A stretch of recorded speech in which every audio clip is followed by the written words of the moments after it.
happening, world? I'm your host, the Wizard of Waz, Benji Wozniak, and today I'm going to talk about the 100th anniversary of the Tulsa Massacre on May 31st and June 1st, 1921. So at the turn of the 20th century, the Greenwood district of Tulsa, Oklahoma, became one of the first communities in the country thriving with black entrepreneurial businesses. The prosperous town, founded by many descendants of slaves, earned the reputation of the Black Wall Street of America, and became a harbor for African Americans, a highly segregated city under the Jim Crow laws. On May 31st, 1921, Dick Rowland, a 19-year-old black shoe shiner, tripped and fell into an elevator, and his hand accidentally caught the shoulder of Sarah Page, a white 17-year-old operator. Page screamed and Rowland was seen running away. Police were summoned, but Page refused to press charges. However, by that time, in the afternoon, there was already talks of lynching Rowland on the white streets of Tulsa. The tension that escalated after the white newspaper Tulsa Tribune ran a front-page story entitled "Nabbed Negro for Attacking Girl in Elevator," which accused Rowland of stalking, assaulting, and rape. A group of World War I black veterans went to the courthouse to stop the angry mob that formed to lynch Rowland. Shots were fired, and the veterans ran, being chased by the mob, which turned Greenwood upside down in one of the worst racial massacres in the U.S. history. In the matter of hours, 35 square blocks of the vibrant black community were turned into smoldering ashes. Countless black people were killed. Estimates ranged from 55 to more than 300 men, women, and children were killed, and 1,000 homes and businesses were destroyed, looted, and set fire. Planes were used to drop turpentine bombs on buildings. It was literally a horror show. A survivor, Viola Fletcher, was just 7 years old during the massacre, and stated during an emotional statement on Capitol Hill, the now 107-year-old Fletcher stated, "I will never forget the violence of the white mob when we left our home. I still see black men being shot, black bodies lying in the streets. I still smell smoke and see fire. I still see black businesses being burned down. I still hear the screams." Fletcher told lawmakers, "I have lived through the massacre every day. Our country may forget this history, but I cannot." A 10-page eyewitness-typed manuscript on yellow legal paper was found and states, "I could see planes circling in midair. They grew in number and hummed and darted and dipped low. I could hear something like hail falling upon the top of my office building. Down East Archer, I saw the old Midway Hotel on fire, burning from its top, and another building began to burn from their top." That was written by eyewitness Buck Colbert Franklin, who was born in 1879 and died in 1960. Franklin also wrote, "The sidewalks were literally covered with burning turpentine balls. I knew all too well where they came from, and I knew all too well where every burning building first caught from the top. I paused and waited for an opportunity to escape. Where is the splendid fire department with its half-dozen stations? I asked myself, is the city in conspiracy with the mob?"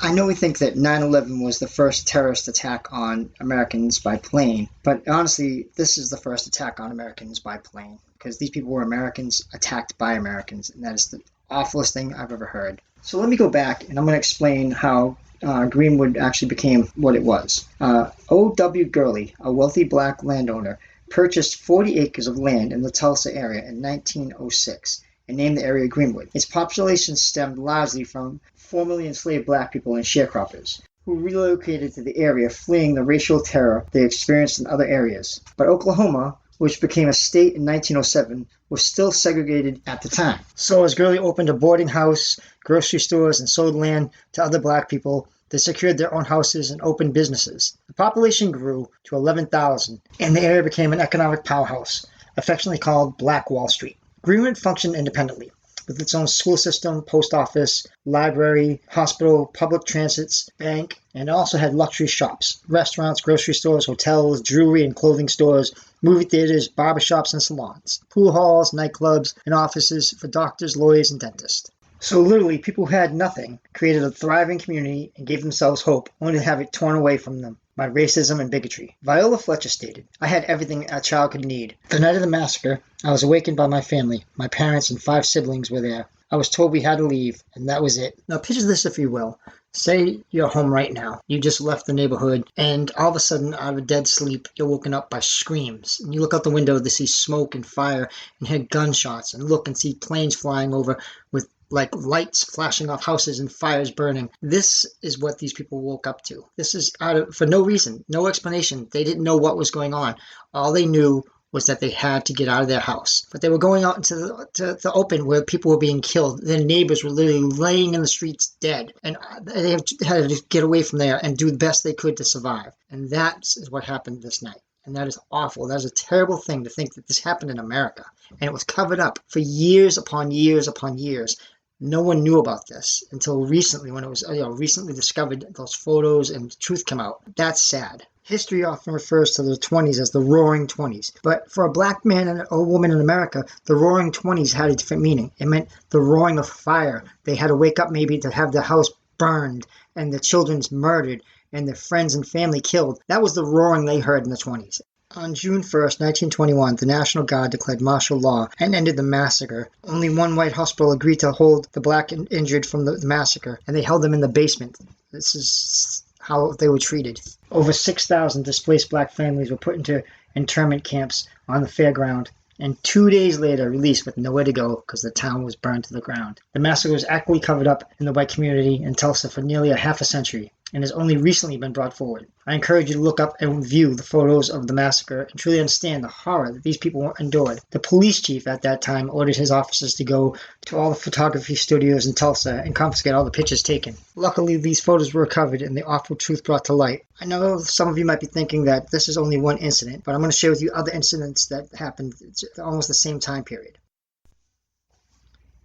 The East St. Louis Massacre of 1917 was a series of outbreaks of labor and race-related violence by white Americans who murdered between 40 and 250 African Americans in late May and early July of 1917. Another 6,000 black people were left homeless, and the burning and vandalism cost approximately $400,000 in property damage. This all started over hiring of black workers in a facility holding government contract. The Chicago Race Riot of 1919 was a violent racial conflict started by white Americans against black Americans that began on the south side of Chicago, Illinois, on July 27th and ended on August 3rd, 1919. During the riots, 38 people died, 23 black and 15 white over the week. Injuries attributed to the episode's confrontation stood at 530, with 2/3 of the injured being black and 1/3 white, and approximately 1,000 to 2,000 more of whom were black lost their homes. It is considered the worst of nearly 25 riots and civil disturbances in the United States during the Red Summer of 1919.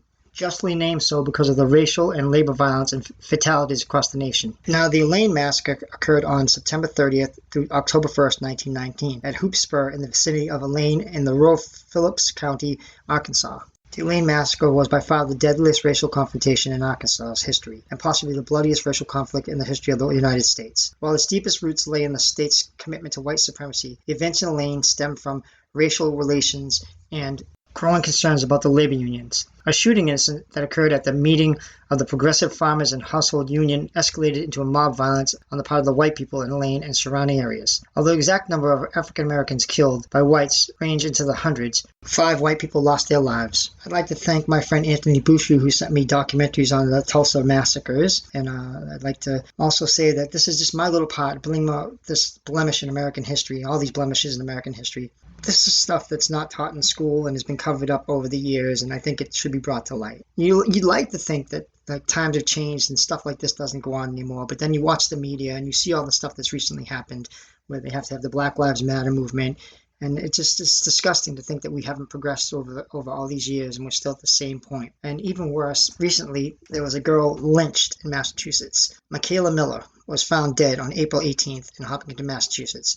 But the investigation into the 16-year-old's death was delayed by local police under the threat of exposing high school students' sexuality, according to social media posts attributed to Mikayla's mother. The statement alleged that Mikayla was ambushed and murdered by a group of kids. The statement added that neither the Hopkinton Police Department nor the Massachusetts State Police responded accordingly, and that a state trooper warned Mikayla's mother against seeking media attention or else her daughter's sexuality would be exposed. That is absolutely disgusting. I mean, who cares about this daughter's sexuality? These kids lynched a girl. This is not even any way remotely something that should be considered her sexuality. It should be these kids punished by the full strength of the law. Any parent who knew about this, any neighbor who knew about this, anybody in that city that knew about this and didn't come forward to say who did this should be punished. They should be ashamed of themselves. I don't even see how you could look in the mirror and know that you let a child being lynched in this day and age. Shame on you all. And the worst part is, this happens all around the world right now. There are countries where people are being murdered because of the color of their skin. And it's just disgusting. There is no respect for human life anymore. And it's out of control. And something definitely needs to be done. Well, I hope my episode has you thinking more about what's going on in the world today. I encourage you again to look at all these documentaries about these different massacres and the atrocities that occurred during that time period. I thank you all again for listening to my show. And please tune in next time to What's Happening.